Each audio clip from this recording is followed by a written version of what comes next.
Ricky came on the end of the front straightaway, and that hard shot into the barrier. Something let loose on the right front, probably a tire going down there, right in front of Ricky Stenhouse Jr. Landon Caswell at this point, along for the ride and into the wall. Wow, what a hit.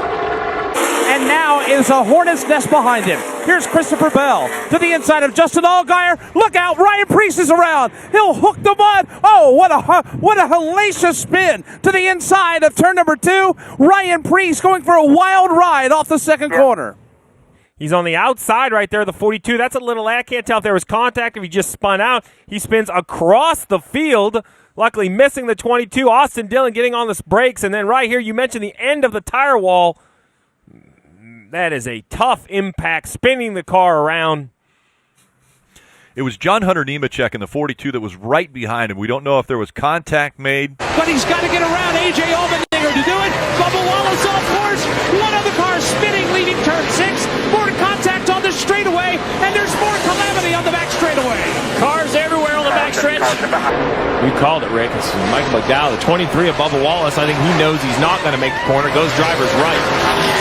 34 spins around right there. Big contact by the 3. I think that's LaJoy getting a little bit of contact as well. Keselowski and Jones into the outside wall, and Brad will slam hard into the inside wall. Massive, massive collision for Brad Keselowski, who makes just a hellacious hit into the inside wall off turn 2. And it looks as though that car's sideways, maybe up on top. Yeah, it's up on top of the tire barriers. The passenger side contact for that 2 getting up under the tires. I actually think those tires were very well placed. That wall is kind of very tight right there. Brad coming down the 20, trying to get in that position, and it took all the air off the right side of that 20 car. The 14 of Clint Boyer involved. Also the 41 of Kurt Busch. Hard damage to the front of that car. Got one coming outside. And he's up against the wall. It'll be difficult for him to climb out if he can't get that car away from the wall. Off the corner and gets loose. Eric Jones is underneath him. Big impact.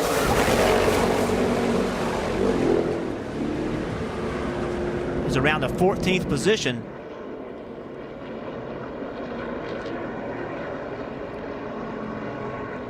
Going back across the racetrack, right in front. Yeah, the 41 of Kurt Busch. Big impact. There was a car in front of Clint that got loose. Yes. But that saved it. He said the car fell off big time. He said he was in a 4-wheel drift there. Oh, the huge wreck. We talked about how narrow it was, and look at this. They're piled up at the end of pit road. Piled up. There's like 6 cars you can't even get by. Huge damage to the 48, the 37 we see in there. Unbelievable. Here's this. They start coming on pit road, and they just all got stacked up right there. One driver had to slow up because of a guy turning into his pits, and then they just all stacked up. And this is the narrowest pit road on the series. Yeah, 24 feet, and you know, cars in their pit boxes taking up a majority of that, or some of that. And when a car does get slowed down on, you know, it's a chain reaction, a domino effect that starts way up here.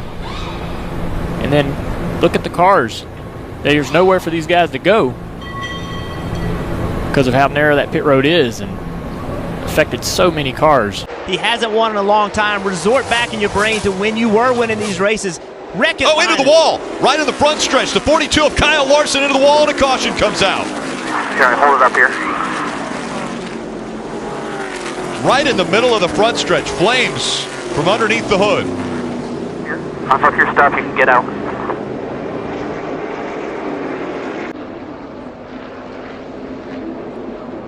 Yeah, Ty Dillon with a big block, but Kyle Larson couldn't go on any lower. He put Kyle Larson in a position where he either was going to lift or wreck, and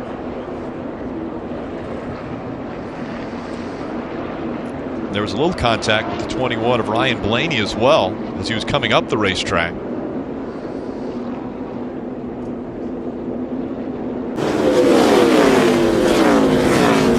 This is Tony Stewart. Wow. Oh, man, that is a hit. Oh, my gosh. On board with Tony Raines. Wow. Oh, he ran over something. It looked like the engine. You saw it all on nonstop. Eric Jones hard into the wall. We heard him on the radio just moments ago responding to his crew. He said, "I'm all right," but you could tell he was trying to catch his breath. Oh, boy. Oh, such a nasty angle into turn 3. One of the fastest parts of the racetrack for these guys. And, you know, it's just, there's no practice. It's a green racetrack. It's incredibly abrasive. We've seen this track just destroy tires throughout a tire test.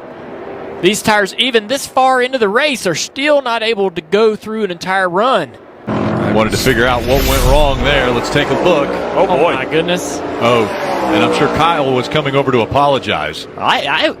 Some sort of mechanical issue on the 5 car for him. Look at that. He is flying when he comes in there.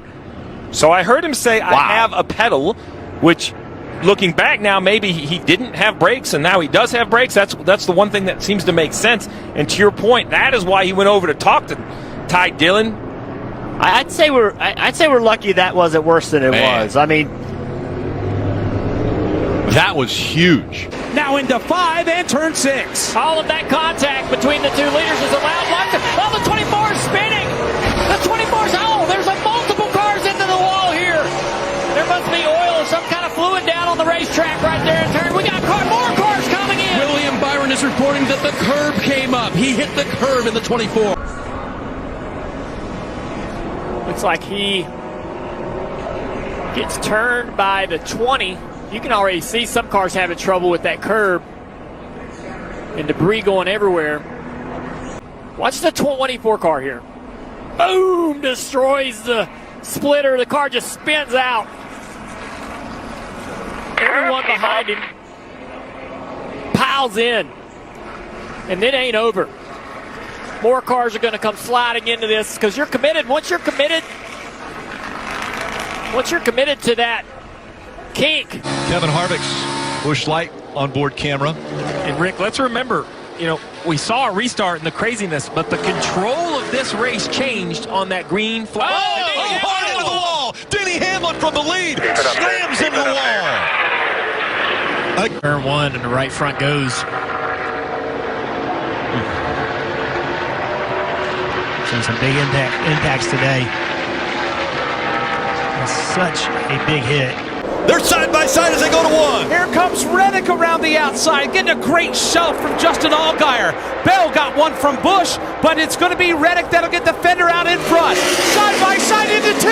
They make contact. Reddick and Bell hard into the outside wall. Everybody races to their inside, and just a sledgehammer shot into the safer barrier as the front 2 crash with 8 laps to go at the Brickyard. Are connected to the 20 wiggles. I don't think really Reddick did anything wrong, nor did Christopher Bell. That was actually into turn 2. He tries to get on the door of the 20, which is, I think, what Reddick has to do. That's how you win the race. Oh, Kyle Busch slides and does the 78. They both go up into the wall through turn 1. Caution comes out. Lock her down. We're done. Fighting for the spot. The 18 got loose up high. The 78 was loose down low. 78 split up and hit the 18. They both go around. Big flames underneath the hood of Martin Truex Jr.'s car.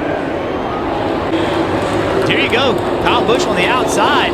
Just rolls up on the outside of 78. 78 gets loose, just like we saw Ricky Stenhouse Jr. a minute ago. Got loose getting in the corner. Could not hold the car on the bottom. Gets in the side of the 18. Ty Dillon, great job not running into the side of Kyle Busch. This is racing. This is side by side. I know it's 49 to go, but it's side by side racing for the win. You saw the wiggle from Martin Truex Jr. He just could not hold the car on the bottom without being loose. Had to turn the car to the right or he would have spun out and got into the side of the 18. It's hard racing. It's track position racing. So he tried to straighten up the entry. I mean, that's the same thing that happened to him at Pocono. And so your instincts are to aim left and try to go through the grass and slow the car down some way, somehow. And he did a great job staying out of the wall with the issue he had. But without brakes, he can't stop the car as he's rolling down in front of oncoming traffic.